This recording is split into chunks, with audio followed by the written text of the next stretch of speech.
Welcome to the Sports Card Lessons Podcast. I'm your host, Big Ken.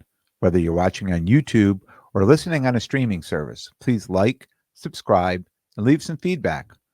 Welcome, everyone, and thanks for being here. I want to thank Brian Dwyer, President, REA, Robert Edward Auctions, for being on Thursday's episode. He brought so much great information to the interview, and if you missed any part of it, definitely go back and give it a listen and go to their website, check out the auction. I know he said it runs through March 19th. Happy Selection Sunday. Once a year, right? March Madness, Big East tournament in Connecticut. We're so excited, right? Our UConn Huskies are back to their winning ways. They did not win the Big East, but they didn't get beat up. They went out in a close game, and now we'll be waiting tonight for the to see where they end up in the tournament. So it's always nice when you have a hometown team in the tournament and ranked. I'm sure going to be ranked pretty high. I would at least four. I mean, it could be five, but I would think around four or five. They should be ranked. So we'll wait and see on that one. As advertised, I went to the Philly show this weekend with Rob, sports card therapist, and I'm not going to talk directly about the show today. On Thursday's episode, Rob will be on for another collaboration episode, and we're going to be breaking down the Philly show as well as some other great topics. So looking forward to that. A whole new respect for those of you who carry the large Zion case around at big shows. I have a large Zion case. I go to the small shows, the local shows. Not a big deal, and it's usually pretty full. But preparing to go to Philly, knowing I was going to be walking around with this case, I took a bunch of cards out, just cards I just didn't think I needed to carry with me at the Philly show. So I had reduced my weight a little bit, shredded off some weight off of that case. And man, it is not easy lugging that case around that show for all that time. So definitely a whole new respect for those. And I see people that have bigger cases than what I have, and they come and they open them up and they've got twice as many cards. I don't know. That is a lot of work. Man, a lot of work. Oh, you know what the best part about having that case was, though? When I got tired, I mean, there was nowhere to sit in there. So when I got tired, I'd find a little spot on the wall. I'd put my case down and I'd sit on top of it. That was the best part of having a big case, durable enough to support me sitting on it. So it was a long day. It was 6 hours of driving, 3 down, 3 back. We had some snowy weather here Friday night into Saturday morning. Not too bad. We had a little bit of snow by the time we hit southern Connecticut, New York border. It was just all rain, so it was an easy drive. It's just long. It's a long day when you put 6 hours in driving. How often do you usually do that, right? It was a great crowd at the show. Was able to meet up with some hobby friends.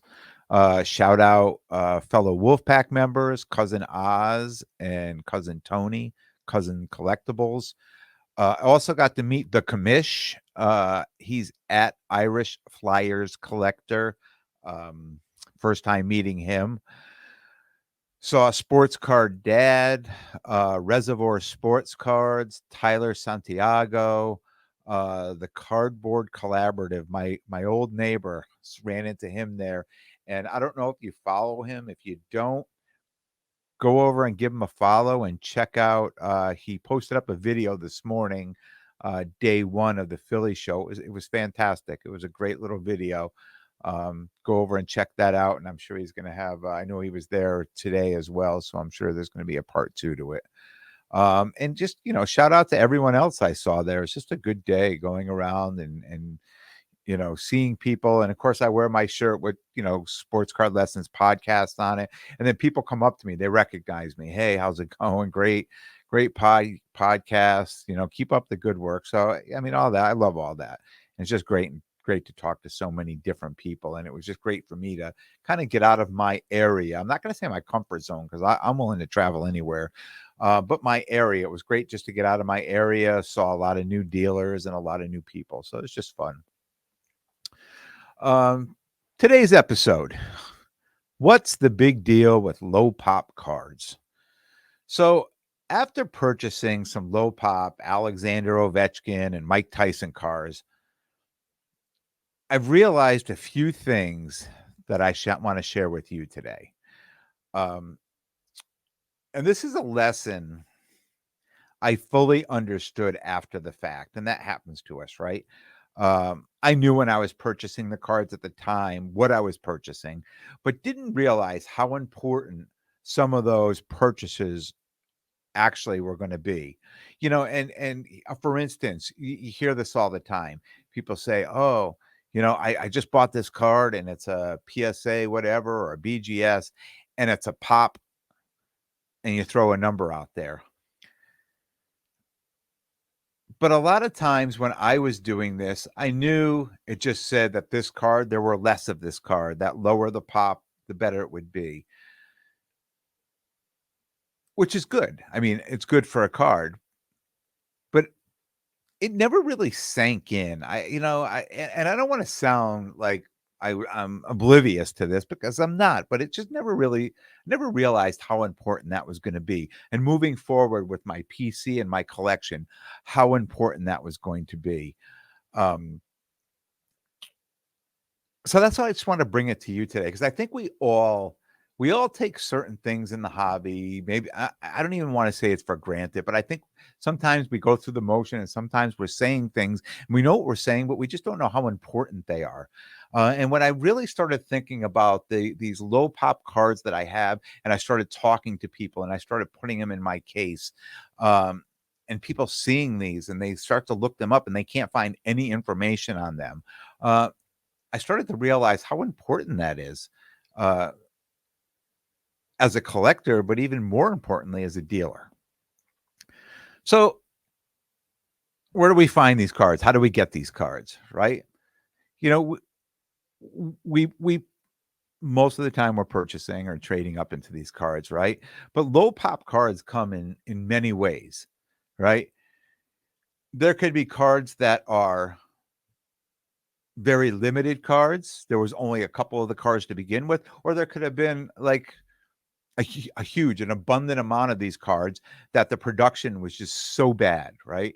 So bad that only a handful of these cards, got a a high, let's say a PSA 10, right? We'll just throw that out there. So if you see, PSA 9, there's like 1,500 or 2,000 PSA 9s, and there's like 35 PSA 10s, right?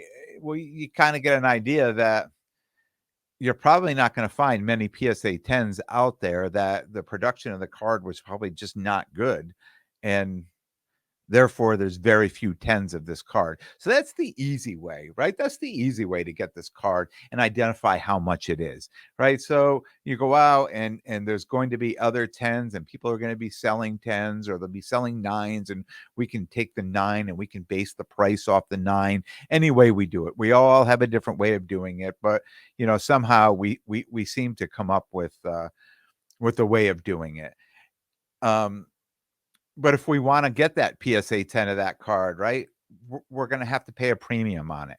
And we understand that. We're going to have to pay a premium, and even more of a premium if it's a card that very few are getting a 10 grade on.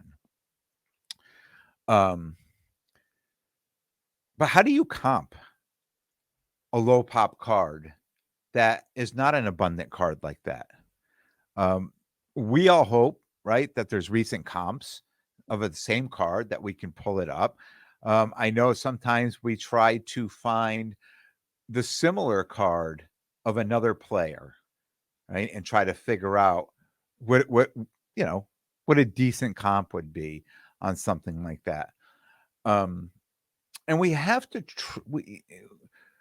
we must trust legitimate comps, right? But we have to know which comps are legitimate and which comps aren't legitimate. And if you're like me, you're starting to find out these shows that there are a lot of comps out there that are untrue.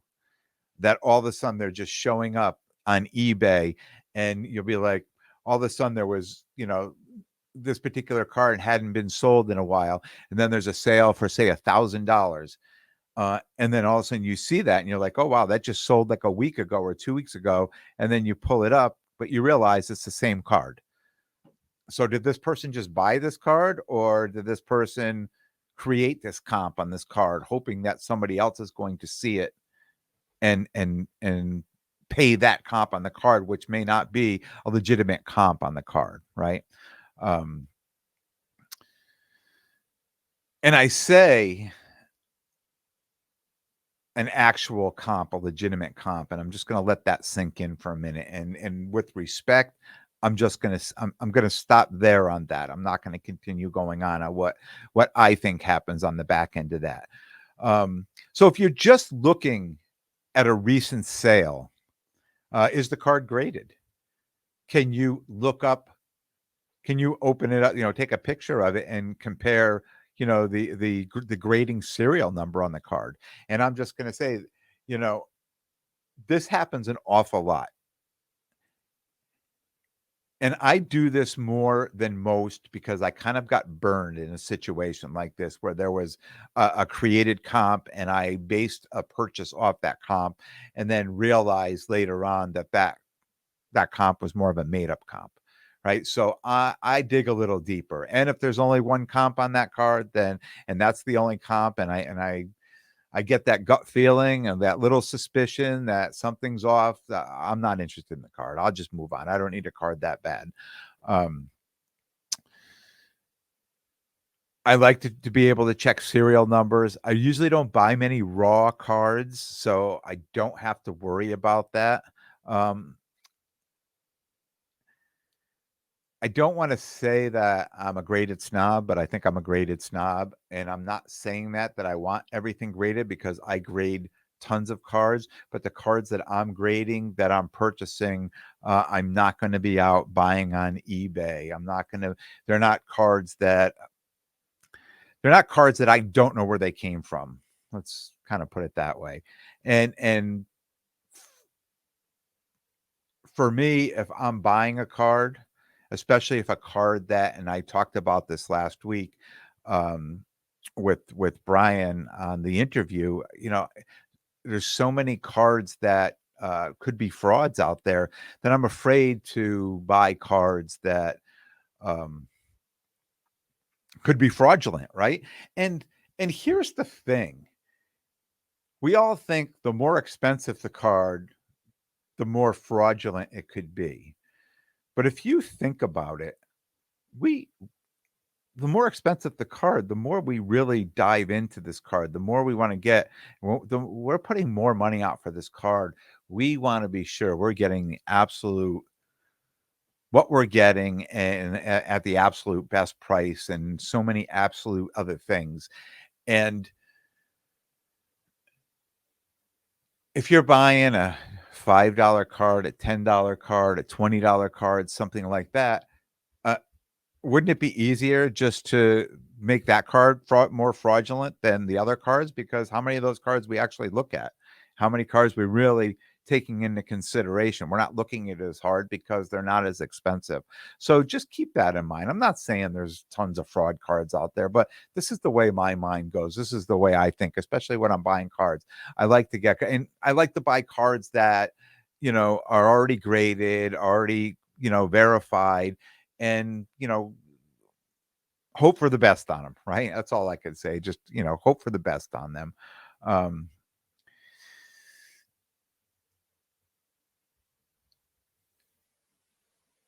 when we're looking at cards and we want to comp the cards, I need to see more than one comp on a card.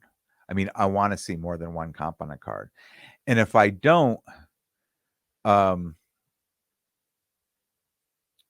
it's time to go to work, especially if I'm interested in this card. Um, and if the card is said to be low pop, right? You will see this all the time. We go to a show, we'll see online, hey, this card's a pop 2, this card's a pop 4, right? And here's the price.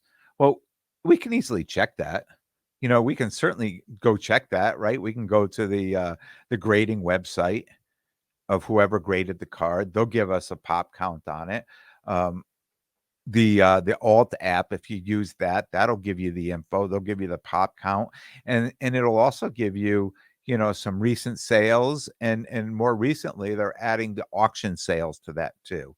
So if a card was sold on, say, PWCC recently, those will show up on alt as well. So it gives you a little bit more. It's looking around, it's giving you a little bit a little bit more information. You can see what some recent cards have sold for, what cards are for sale, what you could buy them at, and you can go look them up. You know, the only downfall to alt, if it's a low pop card and there hasn't been any activity on that card, their algorithm gets a little funny with that. And then next thing you know, like I have a card that I think I know the value, right? I just know the value is at a certain area. But if I take a picture of that on alt, it'll come back and it'll say the card's worth $104. I'm like, what? What is this? It's absolutely wrong. And I've seen this before. I've gone out and I've just seen some banger cards at a show.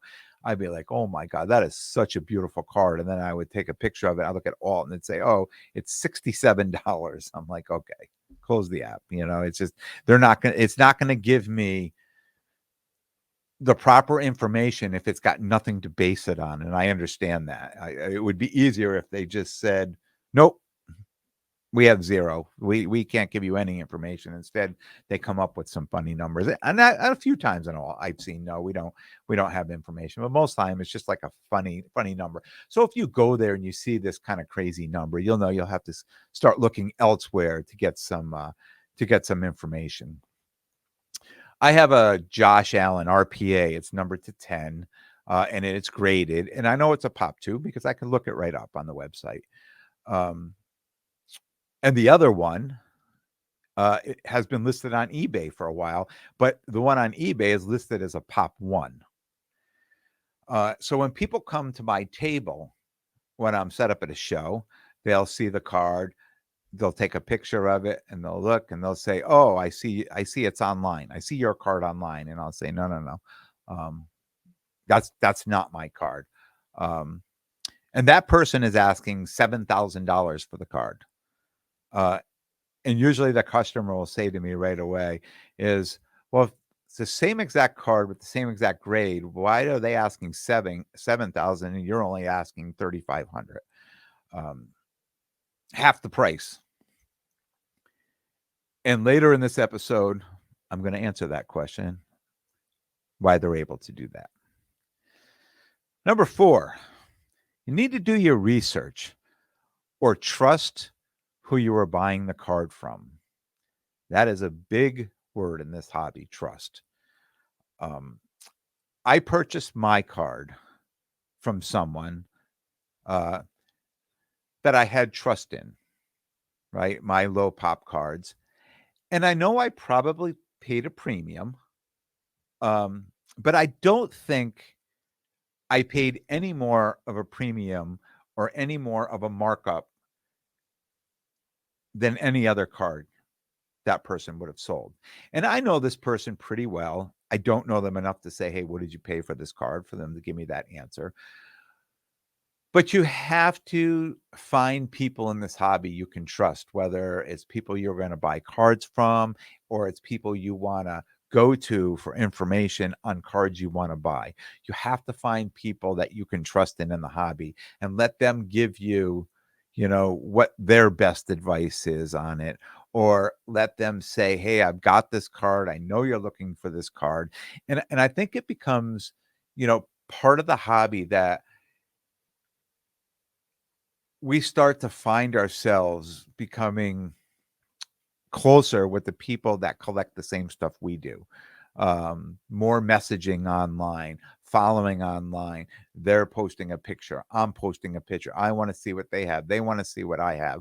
Doesn't mean that we're, you know, at a friendship level, that we're hanging out on the weekends or we're traveling to shows or anything like that. It just means that we've become hobby friends enough that we can discuss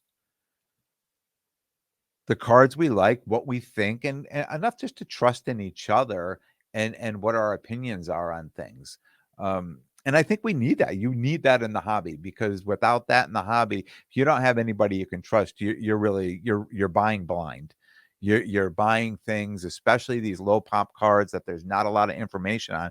You have no idea. You have no idea, what the value should be on this card. And I know when I started out, uh, I shouldn't say start out, when I jumped back into the hobby, I know I was buying some cards that I really liked, and I just was doing some quick searches and say, "Oh yeah, that comp seems to be, pretty close."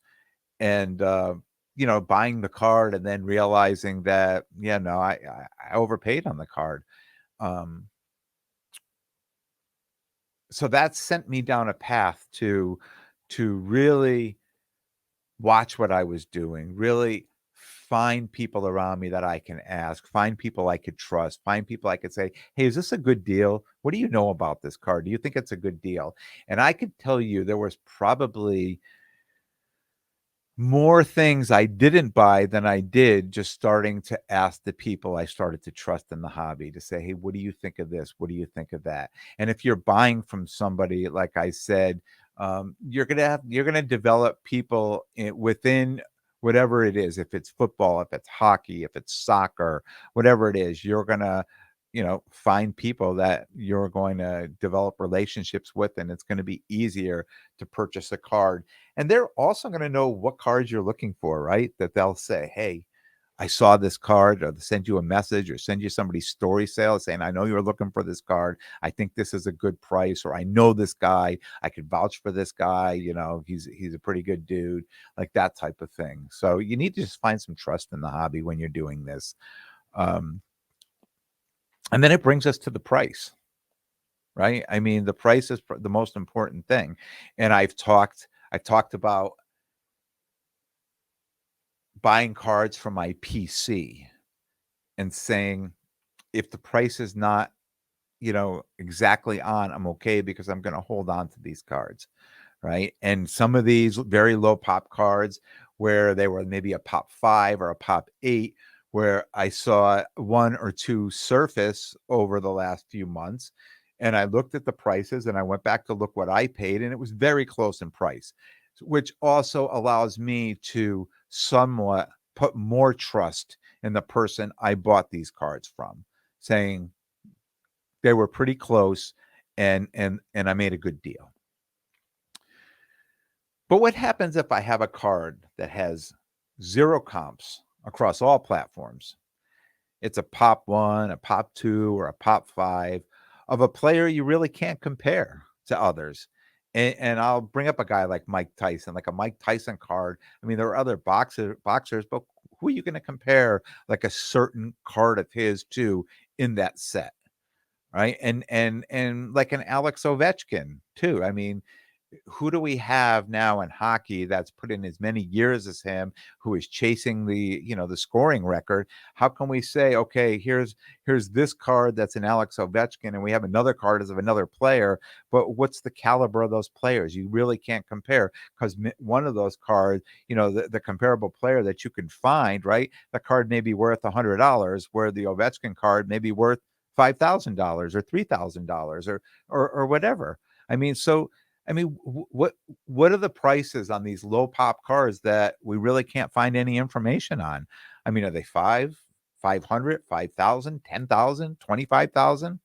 Well, here's the beauty of these low pop cards. The price is whatever I'm willing to sell it for, and whatever someone's willing to pay for it. That's the best part of these rare low pop cards. Um, because unless another one comes up on auction or somewhere else, or you can pull that comp up, it is whatever I'm selling it for, um, and whatever somebody's willing to pay for it. Which brings me back. to the question earlier about the other person selling the Josh Allen RPA on eBay for $7,000, right? So he could put that for $107,000, right? I don't know if nobody's bought it at 7K. They're not going to buy it at any more, right? Because people are like, okay, well, we know we can compare certain Josh Allen cards and know that this card, you know, whoever made this card, the XR card, say, is going to be within this price range. 7,000 seems too much. He's saying it's a pop one. I know it's a pop two, but until he sells his online or I sell mine somewhere that it's recorded online, the price is what we decide to sell it for. That's what it comes down to. Um, and this all started because I was tired of being at shows and having cards in my case and having people just dealer shop all around a room for a certain card. And I would show up and I'd be all excited to have, this Joe Burrow card or this Justin Herbert card. And then I'd walk around and I'd say, okay, yeah, he's got one. My price is pretty good. Oh, he has one over there too. He's a little more than me. Oh, he has one too. Right. And then I started thinking, man, how's this going to work out? Because the person that comes in and sees mine is going to start going to all of us. And I talked about this, and they're going to work us, and they're going to work us and figure out what price they can get the best, But to me, it's like wasting time. It's wasting time having these cards because if I don't have some magical place to go buy these at, way that much under comps that I can start selling these things at 70% or 75%, then I'm not going to be selling them. I'm going to have less sales at shows, right? So if I'm going to have less sales at shows, I'd rather have less sales at shows with cards that are very low pop and rare cards, and the only ones like it in the room. The only ones like it in the room. They can come and say, wow, that is a beautiful card, and I'd really like to own one of those cards.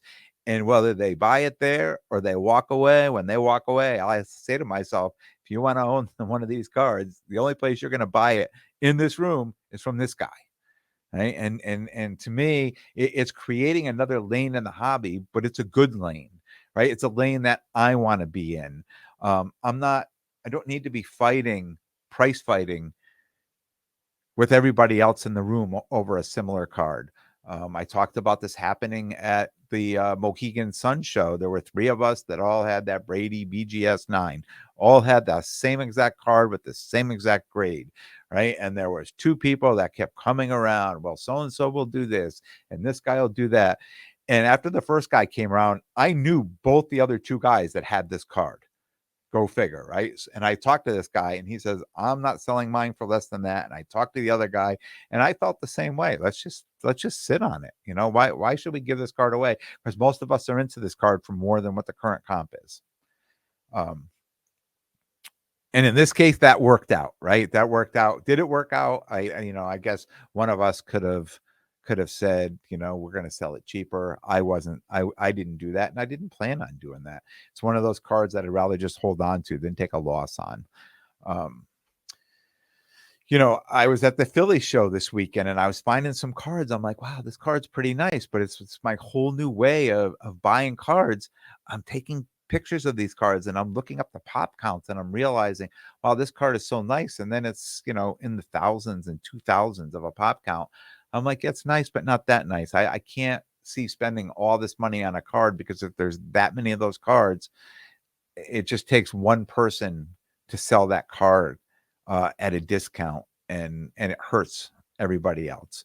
Um, so I'm really being picky about what I'm picking up now, to put in my cases. And I talked a few weeks ago about getting ready for national. I put a plan in place, and I'm going to follow the plan. I want to bring cards out there, and hopefully, I'm the only guy that has those cards, even at on a national stage, right? I want to be that card, that guy that has those, only those cards. So people come around and they'll remember, and if they want to buy that card, they're going to have to come back and buy it.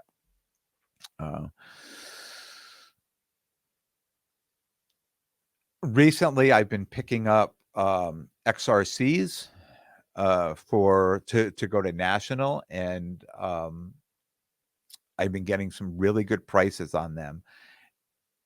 And I don't mind buying those online right now if I can get a really good price, because I talked about having strong hands and holding these cards until national, not even bringing them to shows, just buying them and putting them away.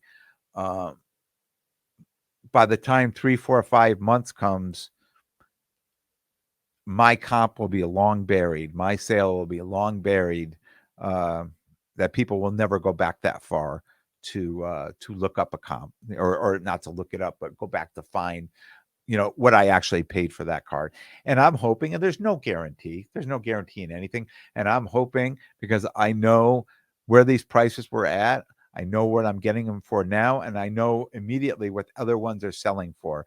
I figured out somewhat of a way to be that guy on eBay that's getting a couple really good deals. So I'm pretty happy about that. And they're cards that I'm just going to be putting away, and they won't come out till Chicago. So we're going to wrap it up here.